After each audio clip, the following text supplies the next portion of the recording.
How the hyena got its crooked back. Chapter 1. The Village of Plenty.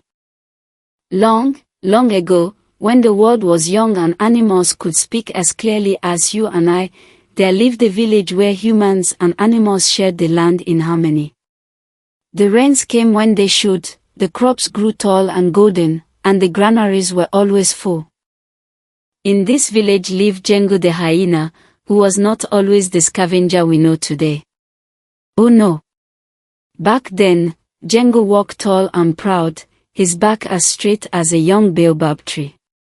His coat gleamed in the sunlight, and he was known throughout the land as one of the strongest and most cunning creatures in all of Africa. But Django had one terrible flaw that would change his destiny forever. He was consumed by greed. While other animals were content to share the abundant food that nature provided, Django's eyes always wandered to what others had. When Temba the elephant shared sweet marula fruits, Django would think, why should he have the biggest portion? When Kesai the antelope found the sweetest grass, Django would mutter, that should be mine. The village elder, Mama Kiano, an ancient tortoise whose shell bore the wisdom of 1,000 seasons, watched Django with growing concern. She had seen this sickness of the heart before, and she knew it never ended well. Chapter 2. The Sacred Granary. The pride of the village was the sacred granary, a magnificent structure built by the joint effort of all the animals and humans together. It stood in the center of the village, its walls painted with symbols of unity and sharing. Inside, it held the community's emergency food supply, the finest millet, sorghum, groundnuts, and dried fruits that would sustain everyone during the harsh dry seasons or unexpected droughts. The granary was protected by an ancient law. This food belongs to all, and may only be opened when the community faces great need. Anyone who steals from the sacred granary will face the judgment of the ancestors themselves. But as Django gazed at the granary day after day, his greed grew like a wildfire in the harmattan wind. Why should all this food sit there unused, he would think. I am strong and clever, surely I deserve more than my fair share. Django began to plot.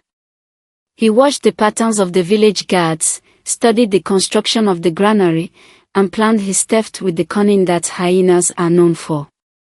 He convinced himself that he was smarter than everyone else, that he could take what he wanted without anyone knowing. What Django didn't know was that Mama Kianga's ancient eyes saw everything, and the ancestors were always watching. Chapter 3. The Night of Betrayal. On the night of the new moon, when darkness blanketed the village like a heavy cloth, Django made his move. He crept through the shadows, his powerful legs carrying him silently toward the sacred granary. Using his sharp claws and cunning mind, he found a way to break through the wall at the back of the granary, a spot hidden from the guard's view. His heart pounded with excitement as he squeezed through the opening he had created. Inside, the granary was a treasure trove beyond his wildest dreams. Sacks upon sacks of grain reached toward the ceiling. The sweet aroma of dried fruits filled his nostrils. His mouth watered as he imagined feasting on all of this abundance while his neighbors went without. Django began to stuff himself, eating greedily, frantically, as if he had been starving for years. Handful after handful of millet went down his throat. He gorged on groundnuts until his belly began to swell. Still, he could not stop. The greed that had been growing in his heart had now completely consumed him. But greed, as Mama Kiano knew well, has a way of blinding us to danger. Chapter 4. The Weight of Greed. As Django continued his feast, his belly grew rounder and heavier. The food weighed him down, but still he could not stop eating. More, he thought, I must take more before someone discovers me. He began stuffing grain into pouches he had brought, planning to create a secret store for himself. But with each stolen handful, his body grew heavier and more sluggish. Meanwhile, outside the granary, Mama Hyena sat in her usual spot beneath the old marula tree, her ancient eyes gleaming in the darkness. She had known this night would come. The ancestors had whispered to her in her dreams, showing her what must be done. "Oh, Django," she said softly to the night wind, "if only you had chosen the path of sharing instead of stealing.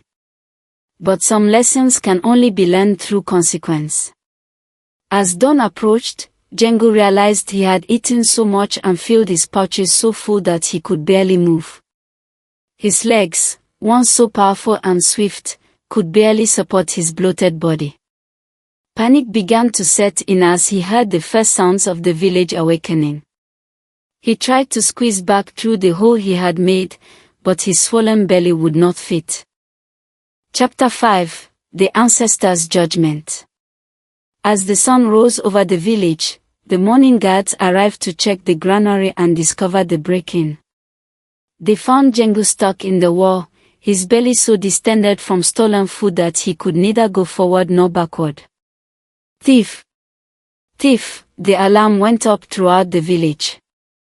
Animals and humans alike came running to see what had happened to their precious food stores.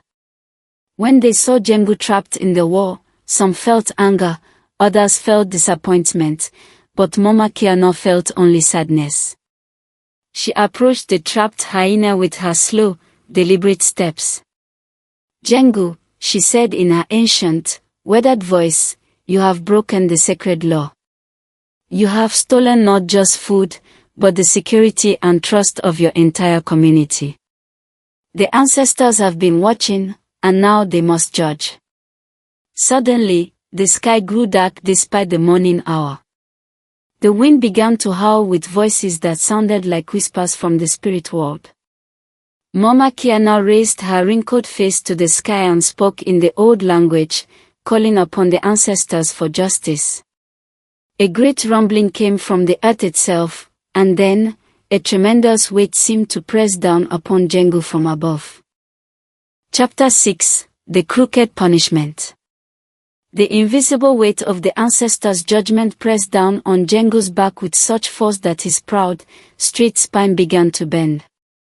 He cried out in pain and fear as his back curved into a permanent arch, his once noble posture forever changed. "From this day forward," Mama Hyena declared, her voice carrying the authority of ages, "you will carry the weight of your greed upon your back.